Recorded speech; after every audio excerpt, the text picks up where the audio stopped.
Hello, my students. My name is Dr. Magda Mustafa Sadiq, and I'm very excited to welcome you to today's lesson in economics. In this lesson, we will explore an important topic that helps us understand how businesses compete in the real world. This topic is called market structure. Market structure refers to the way industries are organized and how this affects competition, prices or pricing, and the behavior of the firm. We will look at different types of market structures like perfect competition, monopoly, monopolistic competition, and oligopoly, and see how each one of these markets works. Whether these markets are one seller or few sellers or many sellers, we are going to study this in this lecture. So let us get started and discover the world of market structure together. So understanding, as I told you, that understanding market structure help us answer important questions like, why do some firms have more control over prices than others? Why do some markets have many sellers while others have only one or two? So in this slide, we will look to the main types of market structure, which are perfect competition, monopolistic competition, oligopoly, and monopoly. Each of these types has its own characteristics, advantages, and challenges. And by the end of this lecture, you will be able to identify and compare them with real-world examples. So in this slide, we will be focusing on perfect competition, a theoretical market structure that help us understand how markets function under ideal conditions. So what exactly is perfect competition? It's a market where there are many buyers and sellers, identical or homogeneous products, and no barriers to entry or exit. This structure leads to maximum efficiency in resource allocation and ensures that in the long run, firms earn zero economic profit, meaning they cover all their costs, including opportunity cost, but do not make extra profits. So in the next slides, we are going to understand the key features of perfect competition and recognize how prices and outputs are determined, so we'll be able to analyze why firms in this market cannot influence prices. So let us move to the next slide. As I told you that perfect competition is a theoretical market structure. It describes a situation where there are many buyers and sellers, and the products sold are identical or homogeneous. In such markets, no single buyer or seller has the power to influence prices. So let us break down the main features of perfect competition. Or let us before take these real-world examples. Market structure of the perfect competition exists in agricultural markets and foreign exchange markets. Stock exchanges are the best examples for such theoretical market where there are many participants, homogeneous products, free entry and exit, and price takers and perfect information.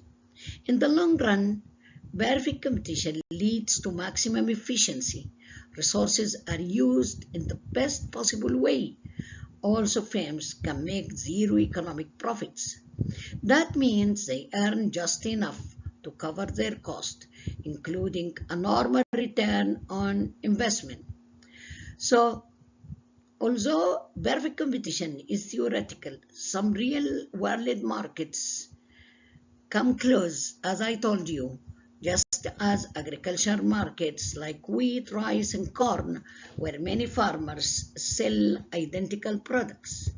And there is foreign exchange markets where currencies are traded freely with many participants. And there is a stock exchange where shares of the same company are bought and sold at known prices. So to sum up, perfect competition shows us how markets could work their most efficient. While rare in the real world, it helps economists understand the forces of supply, demand, and pricing. Here are the characteristics of the perfect competition market. We have large number of buyers and sellers. No single buyer or seller can control the market price. Everyone is a price taker. There is homogeneous products. All firms sell identical products. There is no difference in quality or branding. Free entry and exit. Firms can easily enter or leave the market. There are no major barriers like licenses or high cost. Perfect information. All buyers and sellers have complete knowledge of prices and product quality. Perfect mobility of resources. Factors of production like labor and capital can move freely in and out of the industry. Price takers. In perfect competition, market demand and supply together determine the equilibrium price. So each firm accepts this price. They have no power to change it. So profits in the short run and long run for the perfect competition. In the short run, firms can make supernormal profits, normal profits or losses, while in the long run, only normal profit is possible because new firms enter when there is profit and leave when there is losses, driving the market back to equilibrium. There is no government intervention in perfect competition market. So although perfect competition does not exist in the real world exactly as described, as I told you, there are many real-life examples, as we have mentioned in the previous slides, like agricultural markets and stock markets. So to summarize, perfect competition is a theoretical model that helps us understand how prices are set and how firms behave in a highly competitive environment. So understanding this concept is a foundation for studying more realistic market structures like monopoly or oligopoly. The second market structure is monopolistic competition. And this is an important market structure in economics. It's a unique blend of competition and monopoly features, and it's all around us in real life. Monopolistic competition is a market structure where many firms sell products that are similar but not identical. Each business offers a slightly different product or service to attract customers. So let us break down the key features of monopolistic competition. Many sellers, product differentiation, some market power, free entry and exit, and non-price competitions. The best examples of monopolistic competition includes restaurants where each offers different tastes, slides, styles, and experiences. So look here at the table below. There is industry of fast food. You can have McDonald's, Burger King, KFC, Hardee's, and so.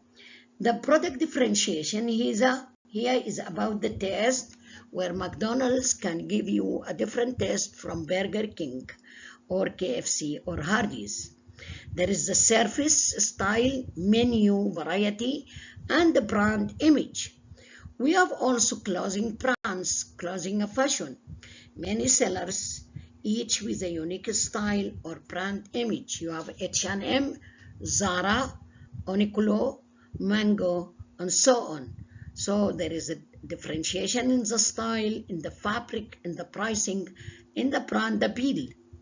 There is also toothpaste, Colgate, Sensodyne, Crest, Close-Up. The product differentiation in the whitening, sensitivity relief, flavor, packaging.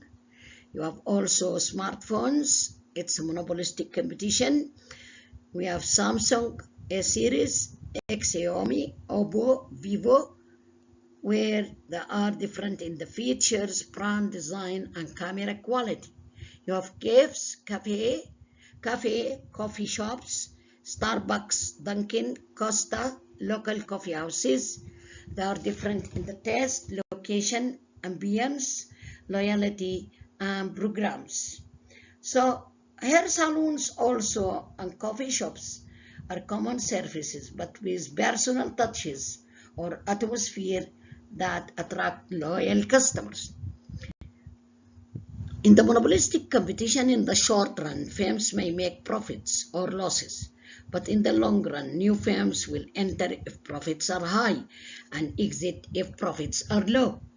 So monopolistic competition gives us variety, innovation, and consumer choice and product differentiation, so it's competitive, but each firm still has some control over its product and pricing. What are the key features of monopolistic competition? In this slide, we will explore monopolistic competition features, and I have told you that monopolistic competition is a common market structure that combines elements of both perfect competition and monopoly. So what are the key features of this market? Many sellers and buyers. In monopolistic competition, there are many sellers and buyers in the market. No single firm has total market control. Example, think of local restaurants or coffee shops in a city. Each one competes for customers, but none dominates the entire market. Product differentiation. Each firm offers a slightly different product. These differences can be based on quality, brand, design, or customer service, even if the core product is the same. Example, toothpaste brands like Colgate, Sensodyne, and Close-Up all sell toothpaste, but they highlight different features like whitening, sensitivity, or fresh breath. The third characteristic is free entry and exit. Firms can easily enter or leave the market, especially in the long run. There are no major legal or financial barriers. Example, if someone wants to start a new bakery or boutique, they can usually do so without major restrictions. Similarly, if it is not profitable, they can close down. The fourth feature, some control over price. Unlike perfect competition, firms in monopolistic competition have some control over the price because their products are differentiated. Customers may be willing to pay a bit more for a specific brand or style. Example, a specialty pizza shop can charge more than fast food chain if customers perceive its ingredients or taste as superior. The last one is non-price competition. Firms often compete using non-price strategies, such as advertising, packaging, loyalty programs, and better customer service, instead of just lowering prices. Example, mobile phone brands like Samsung and Apple invest heavily in advertising and brand image to attract buyers, not just price cuts. So to recap, monopolistic competition is a market with many sellers offering differentiated products, easy entry and exit, some price setting power, and strong non-price competition. It's the kind of market structure we see in daily life, from salons and cafes to clothing stores and mobile apps. So let us come to talk about one of the most fascinating market structure in economics, the oligopoly. So what exactly is an oligopoly? An oligopoly is a market structure where a small number of large firms dominate the industry. These firms are powerful, but not all powerful. What makes oligopoly unique is the interdependence among firms. Each company closely watches the actions of its rivals. If one firm lowers its prices or launches a new product, the others are likely to respond quickly.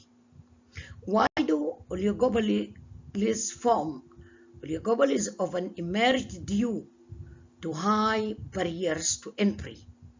New firms find it hard to enter due to huge startup costs or legal restrictions. Economies of scale.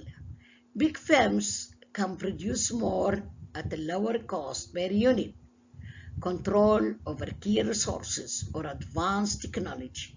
Some firms dominate because they have exclusive access or innovation advantage. Types of oligopoly. Let us break it down further. We have pure oligopoly. In pure oligopoly, firms produce identical products or homogeneous products. Example, think of a steel industry or cement industry. No matter which company you buy from, the product is essentially the same. Steel is steel. The second one, differentiated oligopoly. Here firms produce similar but not identical products. Example, the automobile industry, Toyota, BMW, and Hyundai all produce cars, but each brand has its own features, style, and image. Another great example is the soft drink market. Coca-Cola and Pepsi dominate, but each brand tries to stand out through marketing and taste. We have competition and collusion. Firms in oligopoly may compete aggressively, like in price wars or innovation races, or they may collude, either formally, like a cartel, or informally, to set prices and maximize joint profit. Example, OPEC, the Organization of the Petroleum Exporting Countries, acts like a cartel to influence oil prices by controlling production levels among member countries. So, in oligopolies, consumer choices may be limited, but competition still exists, just in unique ways. Firms focus on branding, advertising, and innovation to maintain or grow their market share. So an oligopoly is a market with few dominant firms. They may produce identical or differentiated products. They are interdependent, competitive, and sometimes even cooperative.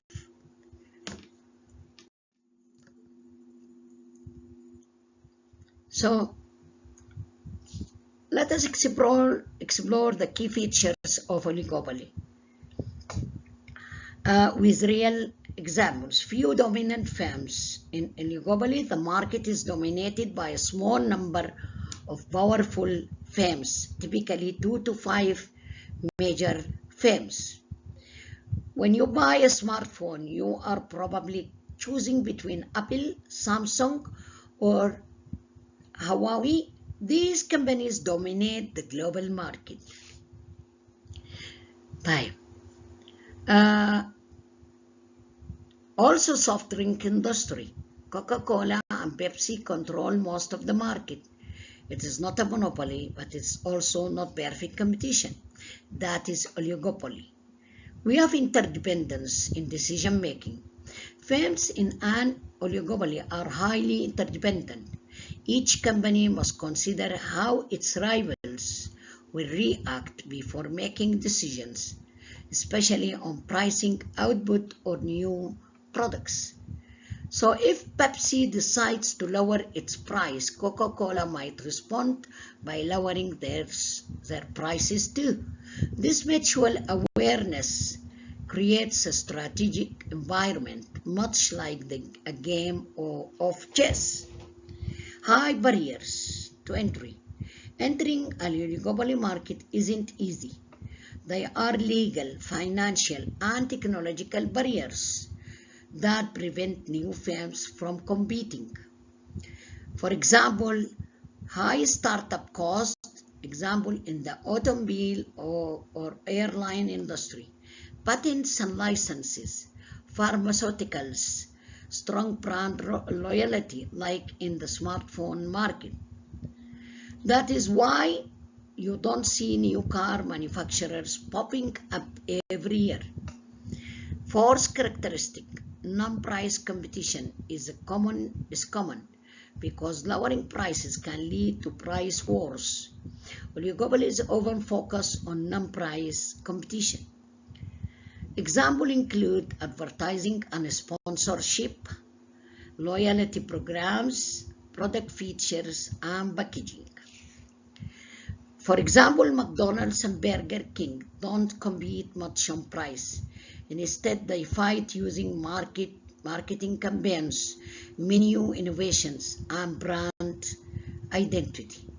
We have also price rigidity or price stickiness. Prices in oligopolies are often rigid or sticky. Even if costs change, prices do not move much. Why? Because if one firm lowers its prices, rivals might match it, causing everyone to lose profits. And if it raises the price, customers might switch to competitors. So prices stay relatively stable and changes are rare and cautious. You might notice fuel prices at different gas stations in the same city barely differ. That is a form of price stickiness.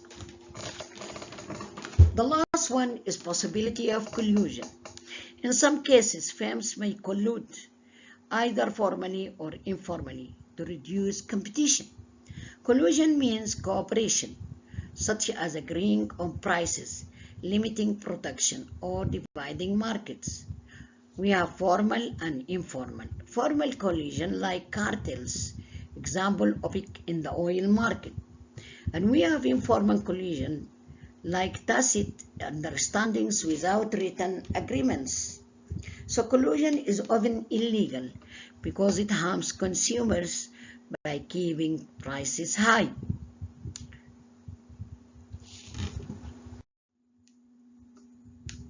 You have these real-world examples, and we already mentioned these examples, such as soft drinks, smartphones, airlines, oil and gas, automobiles, telecommunications, aircraft manufacturing. All these are real examples of oligopoly. The last market is monopoly. Monopoly is a market structure where a single firm is the only producer and seller of a particular product or service. This firm faces no competition because there are no close substitutes for its product. and other businesses cannot easily enter the market due to high barriers to enter. These barriers could be legal restrictions, huge startup cost, control over essential resources, or even a strong brand loyalty. So the key features here is single seller, unique product, price maker, and high barriers to entry. Let us explore some real-world examples of monopoly. We have Microsoft Windows operating system. For many years, Microsoft Windows operating system was the dominant operating system used globally. It became almost essential for personal and office computers, creating a monopoly in that space. We have De Beers diamonds, once control over 80% of world's diamond supply. By owning diamond mines and controlling distribution, they influence both supply and prices. Local utilities, water and electricity in many cities. Government grant a single company the right to supply water or electricity.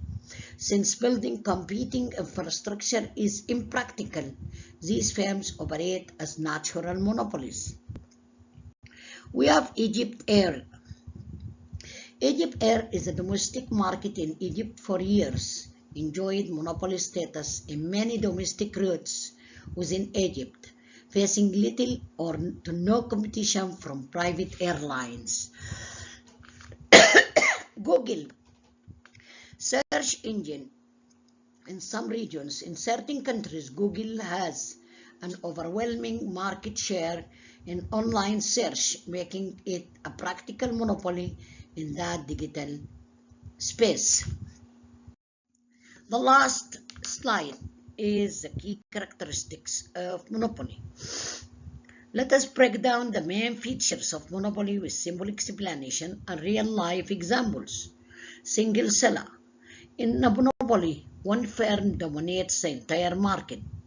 This means there is no competition in the production or sale of a particular good or service. So, for example, local electricity providers in many areas, only one company supplies electricity, making it the sole seller. Consumers have no alternative. No close substitutes. The product or service offered by the monopolist is unique, with no close substitute available. This gives the firm more control over the market. Example, if a company has the only patent for life-saving drug, there are no other drugs that can treat the disease in the same way. Patients must buy that specific drug. As for my case, I use X-Forge only. Price maker, unlike in competitive markets where firms are price takers, a monopolist is a price maker. It has the power to set the price for its product because it controls the entire supply. If there is only one water company in a city, it can raise prices without immediate fear of losing customers because people have no alternative for water. Barriers to entry. Monopolists are protected by strong barriers that prevent new firms from entering the market. These barriers can be legal, like patent or licenses, or can be technological, like advanced infrastructure, or resource-based, like control over rare raw materials. For example, Microsoft was considered a near monopoly in PC operating systems, partly due to technological dominance and network effects, which made it hard for new competitors to enter the market. The last one is imperfect information. In monopolistic market, consumers may not have full knowledge of product alternatives or the actual cost of production. This imbalance gives the monopolist more power. If a company is the only internet service provided in a rural area, customers might not know what speeds or prices are available elsewhere or whether they are being charged fairly. To sum up, monopolies are defined by a single seller, lack of substitutes, pricing power, high entry barriers, and imperfect consumer information.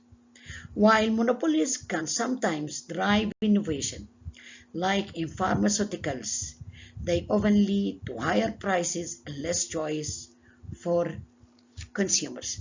Thanks for watching and listening.